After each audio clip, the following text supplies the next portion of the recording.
Bharatiya Janata party के लिए गोदी मीडिया अपना बाप बदलने को तैयार है। सही सुना आपने, अपना बौद्धिक बाप बदलने को तैयार है और तालिबान को अपने सिर पर रखने को तैयार है।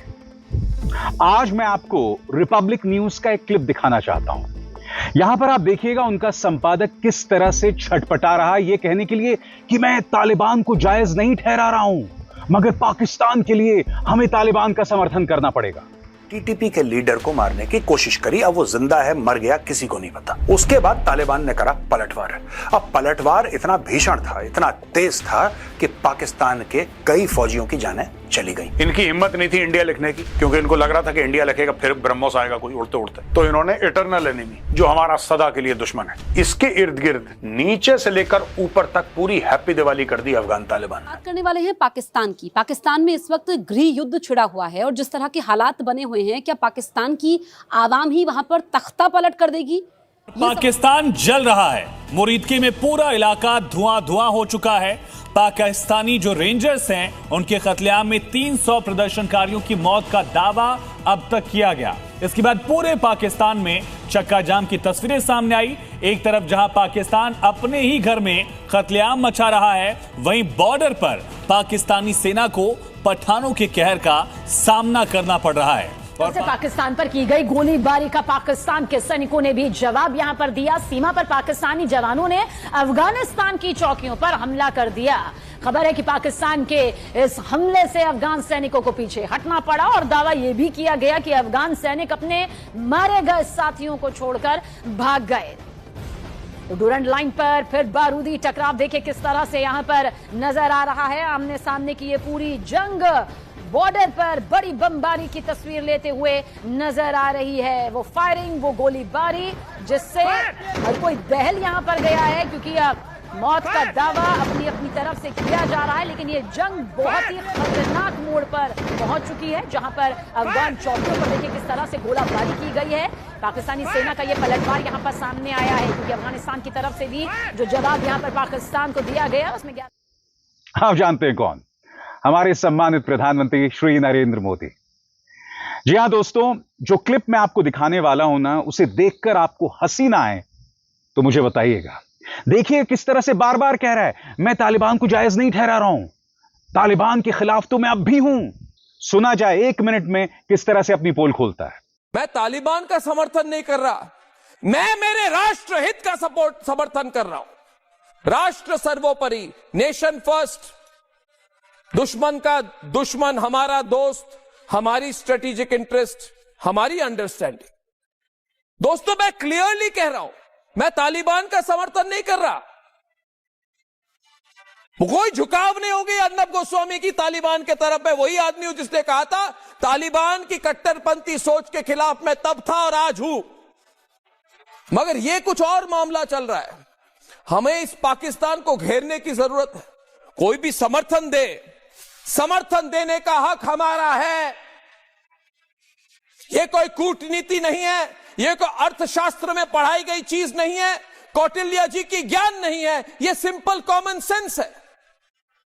दुश्मन का दुश्मन हमारा दोस्त, और हमारे दोस्त को जो भी समर्थन हम करना चाहे हम करेंगे। सबसे बड़ी बात दोस्तों, आप और हम सब समझते हैं, वक्त के हिसाब से एक देश की सामरिक नीति बदलती है। मुद्दा यह नहीं है, इससे पहले तालिबान के नाम पर यही गोदी मीडिया अपने ही देश के नागरिकों पर निशाना साधता था। इससे पहले यह मत भूलिए कि कभी डोनाल्ड ट्रंप को पापा बना दिया जाता था, अब डोनाल्ड ट्रंप का मजाक बनाया जा रहा है। हालात इस कदर हैं दोस्तों कि डोनाल्ड ट्रंप को हाल ही में नोबेल शांति पुरस्कार नहीं मिला, तो उसके लिए भी प्रधानमंत्री नरेंद्र मोदी को श्रेय दिया जा रहा है। यह बात अलग है कि इससे पहले दोनों की दोस्ती की कस्में खाई जाती थी, याद है? बिजली कड़कना। अगर भूल गए हैं तो फिर से सुनिए। जबरदस्त केमिस्ट्री है दोनों की। बिजली कड़कती है, मतलब आप ये कह सकते हैं बिजली कड़कती है जब दोनों एक साथ मंच पर रहते हैं। और सबसे हास्यास्पद, डोनाल्ड ट्रंप को शांति पुरस्कार नहीं मिला तो इसका श्रेय प्रधानमंत्री को दिया जा रहा है। एक एक करके इनकी जो शर्मनाक हरकत रही है हाल के दिनों में, वो मैं आपको दिखाना चाहता हूं। सबसे पहले इंडिया टीवी, क्या प्रधानमंत्री मोदी को नोबेल मिल सकता है? देखा साहब, क्या प्रधानमंत्री नरेंद्र मोदी को नोबेल मिल सकता है? मगर बात वहां नहीं रुकती। टाइम्स नाउ और भारत तो एक कदम आगे है। वो कह रहा है कि नरेंद्र भाई से जो टकराएगा नोबेल नहीं पाएगा।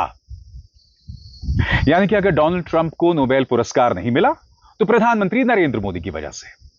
मैं आपसे एक सवाल पूछना चाहता हूं दोस्तों, नोबेल शांति पुरस्कार किसको मिलेगा? क्या आपको लगता है कि डोनाल्ड ट्रंप, जिसने ईरान के परमाणु ठिकानों पर हमला किया, वो डोनाल्ड ट्रंप जो ये कह रहे थे कि मैं गजा को साफ कर देना चाहूंगा, ऐसे व्यक्ति को नोबेल शांति पुरस्कार मिलेगा? बताइए। हालांकि जिन्हें नोबेल शांति पुरस्कार मिला है वो कोई बहुत महान शख्सियत नहीं है, मगर वो मुद्दा अलग है। यहां पर क्या बतलाया जा रहा है कि जो प्रधानमंत्री नरेंद्र मोदी से टकराएगा वो नोबेल से हाथ गंवाएगा। आगे देखिए साहब, निकल गई ट्रंप की हेकड़ी, नोबेल प्राइज के लिए खूब रोए, शहबाज मुनीर की खैर नहीं। आज मैं गोदी मीडिया से एक सवाल पूछना चाहता हूं। ट्रंप को सिर्फ 2 देश नोबेल शांति पुरस्कार दिलवाना चाहते थे, एक पाकिस्तान और दूसरा इस्राइल।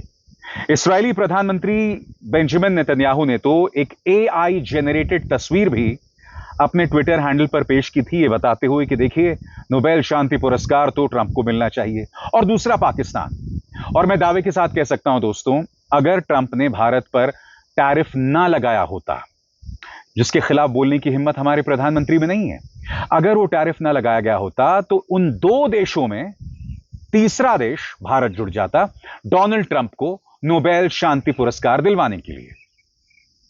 क्योंकि डोनाल्ड ट्रंप क्या कहते हैं, क्या तारीफ करते हैं, इसकी लगातार इंतजार हमारे प्रधानमंत्री करते हैं।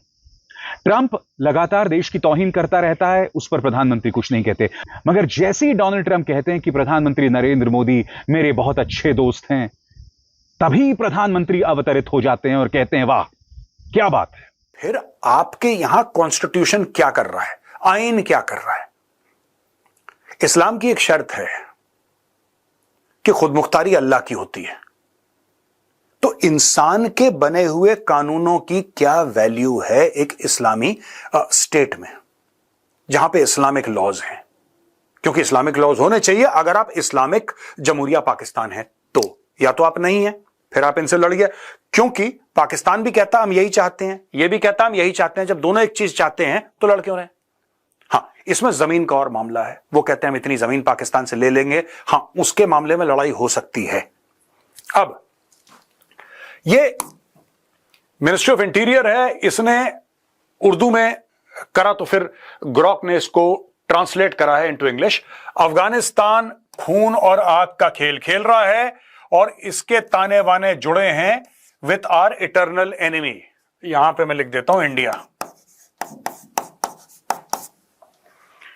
इनकी हिम्मत नहीं थी इंडिया लिखने की, क्योंकि इनको लग रहा था कि इंडिया लिखेगा फिर ब्रह्मोस आएगा कोई उड़ते उड़ते। तो इन्होंने इटर्नल एनिमी, जो हमारा सदा के लिए दुश्मन है, India. The people of Pakistan stand like an iron wall alongside the brave arm forces. ये सब फ्रॉड है, 2 नंबरी है, दोगलापन है। ये बुनियान अल मरसूस जो इनका ऑपरेशन हुआ था उसमें वॉल लेड की थी, शीशे की दीवार थी, इसमें लोहे की हो गई। ये दीवार खड़ी कर रहे हैं भारत के खिलाफ, शीशे की दीवार। अफगान तालिबान के खिलाफ इनकी लोहे की दीवार। The people of Pakistan stand like an iron wall. ये कौन से हैं पाकिस्तान के लोग जो आपके साथ लोहे की दीवार की जैसे खड़े हैं? क्या पाकिस्तान ऑक्यूपाइड कश्मीर के हैं जहां पे आप गोलियां चला रहे हैं? या लाहौर और इस्लामाबाद में वो लोग हैं जिसमें से 11 के ऊपर मर गए आप लोगों ने तहरीक लब्बैक वालों के ऊपर? ये कौन से पाकिस्तानी हैं जो खड़े हैं आपके साथ? मुझे ये समझाइए। अच्छा, दूसरी चीज है, ये कहते हैं कि तहरीक तालिबान पाकिस्तान, वो भी तो पाकिस्तानी है। वो बड़े फख्र से अपने नाम के आगे लिखते हैं तहरीक तालिबान पाकिस्तान है। वो कहते हैं हम पाकिस्तान के शहरी हैं और हम पाकिस्तान की जो आईन है उसको नहीं मानते, हम पाकिस्तान की सरकार को, उसकी फौज को, उसकी हुकूमत को नहीं मानते, इसीलिए लिहाजा हम उनके ऊपर हमला करेंगे। ठीक है जी। यहां पे Pakistan Afghanistan claim dozens of casualties in border clashes. Pakistan कहता है कि हमने 200 अफगानों को मार दिया और तालिबान कहते हैं हमने 58। अच्छा दोस्तों, ऐसा है कि अगर मुझे किसी पे भरोसा करना पड़े मैं तालिबान पे भरोसा करूंगा। मैं आपको बताता हूं क्यों। पाकिस्तानी बेसिकली झूठे हैं, ठीक है। These Lahoris they are hardcore liars. ये वही लोग हैं जिन्होंने कारगिल की ऊंचाइयों में अपने फौजियों की लाशें छोड़ दी थी। They refuse to claim the dead bodies of their own soldiers and their officers. ये इनका हाल है।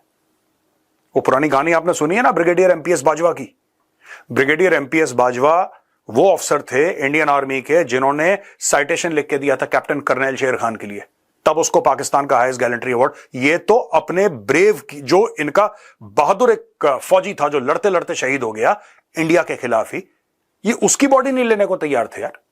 तो ये जो बोल रहे हैं हमने 20 मारे, ये never believe what the Pakistani, this all propaganda, ये सब झूठ बोल रहे हैं।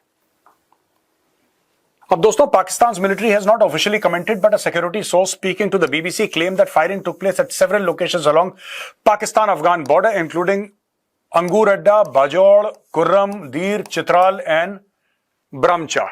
ये देखिए साहब, ये जो है, ये पूरा जो है ना दोस्तों, ये जो मैंने, क्योंकि हो सकता है आपको थोड़ा सा प्रॉब्लम हो इसको देखने में स्क्रीन में, तो ये मैं आपको बना के देता हूं सब। ये लगभग ड्यूरेंट लाइन है। I could be off by a few kilometres here and there, मैं मोटा मोटी आपको बता रहा हूं। इसके इर्द गिर्द नीचे से लेकर ऊपर तक पूरी हैप्पी दिवाली कर दी अफगान तालिबान ने। And I think over a period of time we must stop saying Afghan Taliban, it is the government of Afghanistan. है अफगान तालिबान क्या होता है? वो हुकूमत है अफगानिस्तान की, और भारत ने अपना फुल फ्लेजेड एम्बेसी खोलने का ऐलान कर दिया। So that is the Afghan government. So the Afghan armed forces have fought against the Pakistani armed forces. और अफगान कह रहे हैं कि हमने जवाबी